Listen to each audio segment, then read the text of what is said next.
The Dwarven folk had always been talented recorders of history due to their long lifespans and creative passion.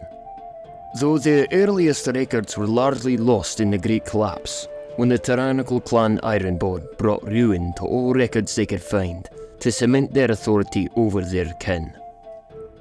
What we do know was recovered by the wordsmith paragon Vaelin Grandax, who recounts, "It was not until a cave dwarf, Simpa, was able to dethrone the Ironborn Emperor that a new kingdom of Urguan was established, though it would face many trials, none more dreaded than the War of the Beards in Axios. The Dwarven folk were always reunited and Urguan reforged. Unlike other races who follow a simpler, monotheistic god, the Dwarves followed the Brathmordican, a pantheon of the gods who rule over the world.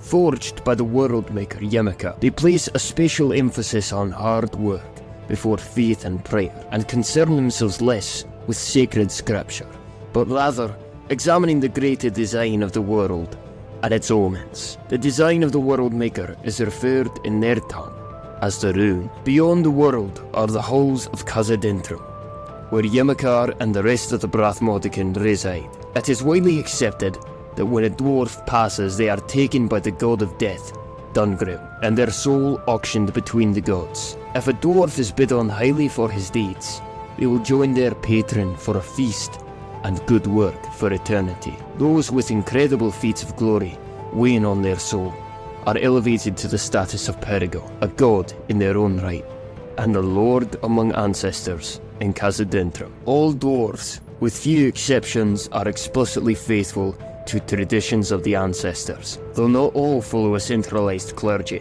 Within the many clans and cultures of the dwarves, there are unique traditions and rituals of worship between them, all evolving over the centuries. The oldest of the groups preserved on this faith is the Dwarves, the oldest clergy, originally founded after the destruction of Aegis. They are the first clergy to officially recognise the Brathmordican and bring about the beliefs that formed the religion as a whole.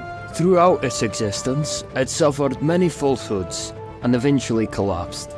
Yet it was reformed in later years by Aryamarin Anaros, managing to retain most of its original beliefs, some of which are the auction of the dead, where dwarven souls are auctioned and bid on by the Brathmordican, as well as Yemikar's balance. Dwarves tend to live within the environments they are named after, mountain dwarves atop the mountains, and cave dwarves within them. Unlike their counterparts, forest dwarves tend to live on the surface, away from the caves and the mountains, as they prefer to live within the forests, though this often leads to strife between the subraces.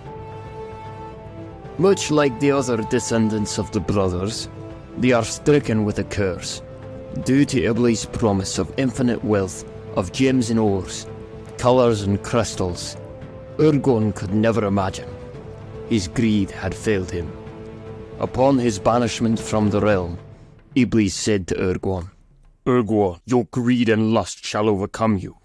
You are not worthy of the height God gave you, and your descendants shall be short, squalid, and hideous. You will always seek to find gold and gems in the deep underground of the earth, your hunger never satisfied."